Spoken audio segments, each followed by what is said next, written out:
Praise God. హల్లెలూయా.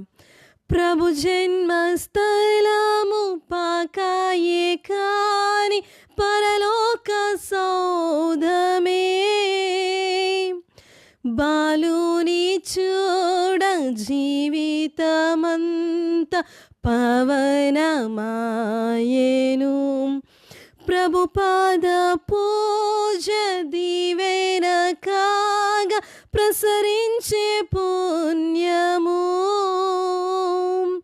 బ్రతుకే మందిరమాయే, అర్పణలే సిరులాయే, ఫలించే ప్రార్థన. అందాల తార అరుదించే నాకై అంబర వీధిలో. అవతారమూర్తి యేసయ్య కీర్తి అవని చాటుచు